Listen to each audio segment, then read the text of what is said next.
Hi everyone, myself Surya from Coimbatore, Tamil Nadu. We have installed indication system for limit switches. Now we will check one by one limit switches. First we will checking skip limit switches.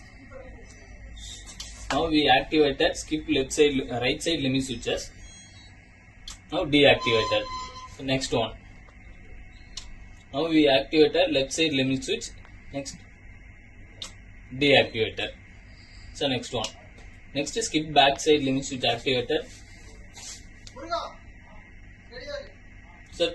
So okay, back side okay. So next. Now mixer skip top side limit switch activated. Now deactivated. Now mixer emergency key system activated. So okay.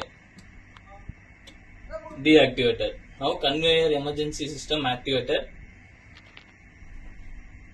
Now deactivated. All limit switches are checked by indicating system.